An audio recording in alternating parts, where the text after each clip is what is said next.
Have you ever felt a deep ache in your chest? A quiet whisper in your mind, even when you're surrounded by family or friends, or seemingly busy with life? It's a strange paradox, isn't it? We often think of loneliness as something that only affects those living completely by themselves, perhaps in a quiet house with no one around. But the painful reality for many of us, especially as we get older, is that loneliness can creep in even when our calendars are full, even when our loved ones are just a phone call away. It's a feeling that's often swept under the rug, a topic we instinctively shy away from discussing openly, almost as if admitting it makes it more real, or worse, a sign of failure. Yet, this silent struggle is far more common than you might imagine, and its true nature is often misunderstood. We've built up ideas about what loneliness looks like, and those ideas often prevent us from seeing the true problem, let alone finding a way to heal it. But what if I told you there are hidden truths about loneliness in old age that no one really talks about, secrets that, once understood, can completely transform your perspective and open doors to deeper, more authentic connection? In this video, we're going to uncover 5 of these hidden truths about loneliness in old age, the ones most people shy away from discussing, but that are crucial for finding peace and joy in your later years. And make sure you stay with me until the very end, because I've got something that might truly surprise you and change the way you think about connection, offering a new path forward that you might not have considered.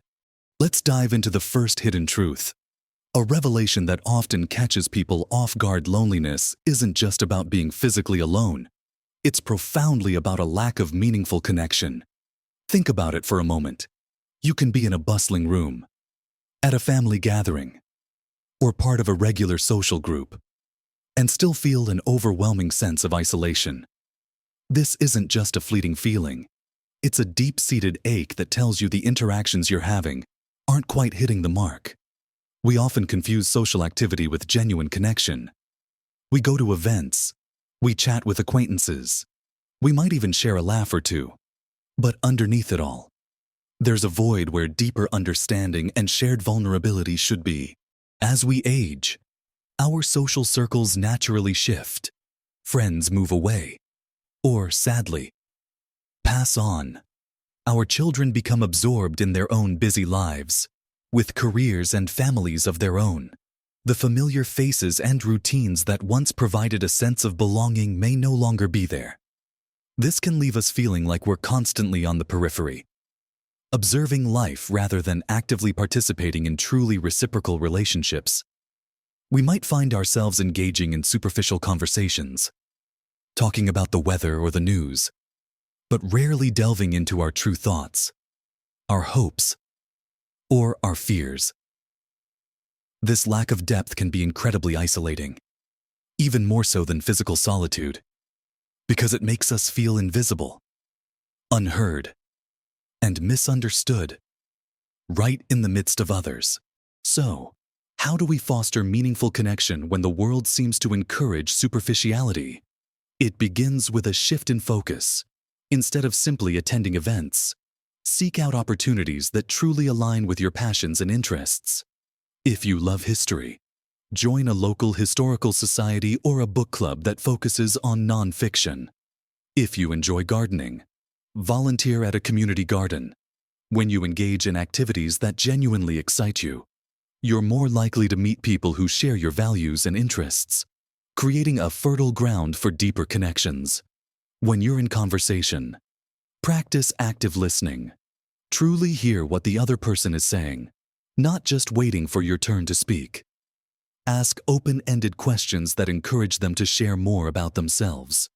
And in turn, be willing to share a little more of your own authentic self. This doesn't mean baring your soul to everyone you meet, but rather, finding those small moments to reveal a genuine thought or feeling, allowing others to see a glimpse of the real you. It's about quality over quantity, building a few truly profound bonds rather than many shallow ones. It's in these moments of shared vulnerability and genuine interest that the seeds of meaningful connection are planted, slowly blossoming into the supportive relationships that truly nourish the soul.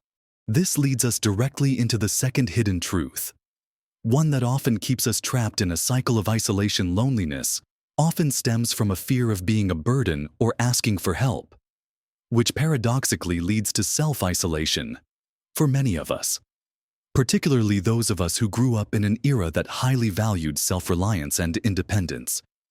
The idea of asking for help can feel like a profound weakness.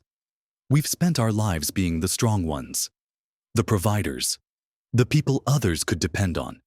The thought of admitting we need assistance, whether it's with a small chore, a ride to an appointment, or simply a listening ear, can be deeply uncomfortable. We tell ourselves, "My children are busy," or "My friends have their own problems," or "I don't want to be a bother." We build internal walls, convinced that we are protecting others from inconvenience, when in reality, we are simply isolating ourselves. This fear isn't just about practical help. It extends to emotional support too. We might hold back from sharing our true feelings or struggles, not wanting to dump our problems on someone else. We put on a brave face, even when we're hurting inside, believing that our resilience is a virtue, when in fact, it's preventing us from receiving the comfort and connection we desperately need. This internal narrative of not wanting to be a burden becomes a self-fulfilling prophecy. By not reaching out, we inadvertently push people away, reinforcing the very loneliness we're trying to avoid. People who care about us often want to help, but they can't if they don't know we need it, or if they feel we're constantly pushing them away. Our independence, which was once a strength, can become a barrier to intimacy and connection in later life. So, how do we dismantle this barrier of fear? The first step is to reframe what it means to ask for help. Instead of seeing it as a weakness, consider it an opportunity for connection and mutual support. When someone helps you, it gives them a sense of purpose and value. It strengthens their bond with you. Think about how good it feels when you're able to help someone else. The same applies to them. Start small. Instead of a major request, ask a friend to join you for a walk, or invite a neighbor for a cup of tea. If you do need practical help, frame it as an opportunity for shared time. Would you mind giving me a ride to the store? We could grab a coffee afterward. This transforms a request into an enjoyable shared experience. Consider offering help in return, even if it's just a listening ear or a shared story. Join local community programs or senior centers where mutual aid is encouraged, and where everyone is in a similar stage of life, making it easier to both give and receive support without the perceived stigma of being a burden. Remember, connection is a two-way street, and allowing others to contribute to your life, just as you contribute to theirs, is a beautiful and essential part of building strong, meaningful relationships. Now that we've delved into how loneliness is often about the quality of connection, and how our fear of being a burden can isolate us, let's turn our attention to the third hidden truth, one that's particularly relevant in our modern world. Social media can inadvertently amplify loneliness, creating a false sense of connection or a painful sense of inadequacy. It's a paradox, isn't it? These platforms are designed to connect us, to make the world feel smaller and bring people closer. Yet, for many in our age group, they can become a source of deeper isolation. We scroll through endless feeds, seeing carefully curated highlight reels of others' lives, grandchildren's milestones, exotic vacations, bustling social gatherings. Everyone seems to be thriving, always busy, always happy. This constant exposure to seemingly perfect lives can make us feel like we're missing out, like our own lives aren't as vibrant or fulfilling. We might see old friends connecting with each other online, perhaps in groups we're not part of. And this can stir up feelings of exclusion or being forgotten. The likes and comments can feel superficial, a poor substitute for a real conversation or a warm hug. It's easy to fall into the trap of passive consumption, spending hours scrolling without truly engaging, leaving us feeling emptier and more disconnected than before. The digital world can create an illusion of social activity that replaces actual human interaction, tricking our minds into thinking we're connecting when we're merely observing. We might have hundreds of friends online, but how many of them would truly be there for us if we needed a helping hand or a shoulder to cry on? To navigate this digital landscape without succumbing to its isolating tendencies, we need to be mindful of how we use these platforms. Social media should be a tool for facilitating real-world connection, not replacing it.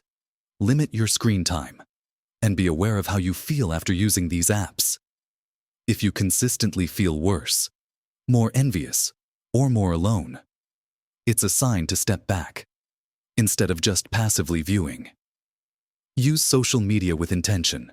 Reach out to someone directly with a personal message and suggest a phone call or a coffee. Use groups to find local interests, like a walking club or a crafting circle. That can translate into real-life meetups. Remember that what you see online is often just a facade, and everyone, no matter how perfect their online life seems, faces their own struggles. Prioritize actual face-to-face conversations, even if they're less frequent, over constant digital interaction. A single meaningful phone call or a shared cup of tea holds more weight than 100 online likes. The true magic of connection happens offline, where smiles are real, voices are warm, and presence is truly felt. Next, let's consider the fourth hidden truth: major life transitions, such as retirement, the loss of a spouse, or children moving away, are often the profound, unspoken root causes of loneliness. But we don't acknowledge their emotional impact enough. These aren't just logistical shifts. They are seismic changes that redefine our identity, our daily routines, and the very fabric of our social lives. When we retire, we lose not just a job, but often a significant part of our purpose, our daily structure, and a built-in community of colleagues. The daily interactions, the shared coffee breaks, the collaborative projects, all vanish, leaving a surprising void that work-life balance articles rarely address. It's a loss of a social ecosystem that we may have taken for granted for decades. Then there's the devastating loss of a spouse or long-term partner. This isn't just the grief of losing a loved one. It's the loss of your constant companion, your confidant, your daily rhythm, and often, your primary social connection. Every meal, every evening, every quiet moment suddenly feels different, emptier. The world feels like it's designed for couples. And suddenly, navigating it alone can feel overwhelming and isolating. Similarly, when children grow up and move away, perhaps across the country or even overseas, the lively hub of family activity can quiet down significantly. The daily interactions, the impromptu visits, the shared childcare responsibilities, these fade, leaving parents feeling a profound sense of emptiness and a lack of purpose, especially if their identity was heavily tied to their role as a parent or grandparent in close proximity. Society often expects us to be resilient, to bounce back quickly from these profound changes. We're told to find new hobbies, travel, or embrace our golden years. But what's often overlooked is the immense emotional toll these transitions take. There's a grief for the life that was, and a struggle to adapt to the life that is. We might feel awkward trying to build new friendships in different contexts, or hesitant to join new groups when we feel out of place. The unspoken truth is that these changes fundamentally alter our social landscape, and acknowledging the deep emotional impact, the grief, the fear, the confusion, is the first step toward rebuilding. So, how do we navigate these profound transitions and mitigate their isolating effects? First and foremost, allow yourself to grieve and acknowledge the loss. It's okay to feel sad, lost, or even angry. Suppressing these emotions only prolongs the struggle.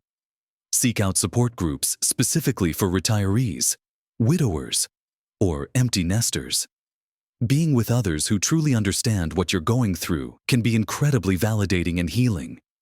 Actively seek new purpose and new routines that fill the voids created by these changes. This might mean volunteering for a cause you care deeply about, taking up a new class or skill, or even considering a part-time job that offers social interaction. Create new rituals for yourself, whether it's a morning walk with a new friend, a weekly game night, or a regular video call with distant family members. It takes courage and effort to step outside your comfort zone and build new connections, but it's a vital step towards creating a fulfilling and vibrant life in this new chapter. Remember, life is a continuous journey of evolution, and with each significant change, there's an opportunity to discover new facets of yourself and forge new connections that enrich your world. Now we arrive at the fifth hidden truth, one that is perhaps the most insidious because it often goes unrecognized. Loneliness can masquerade as other issues: apathy, depression, persistent physical aches, and even irritability, making it incredibly difficult to identify and address at its root.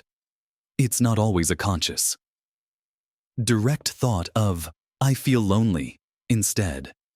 This deeply unsettling emotional state can manifest in unexpected ways, tricking us into believing we are dealing with something else entirely. Think about it. You might find yourself losing interest in activities you once enjoyed, feeling a general sense of apathy or lack of motivation to get out of bed or engage with the world. This can be misattributed to just getting older or a natural slowdown. Or perhaps you experience unexplained chronic aches and pains, headaches, stomach upset, general fatigue, that don't quite respond to typical treatments. Our bodies and minds are deeply interconnected, and prolonged emotional distress, like loneliness, can manifest physically, creating real discomfort. You might also notice an increased irritability, a shorter fuse with others, or a tendency to snap at loved ones. This isn't necessarily a character flaw. It could be the unconscious frustration and emotional pain of deep-seated loneliness bubbling to the surface because you don't know how else to express it.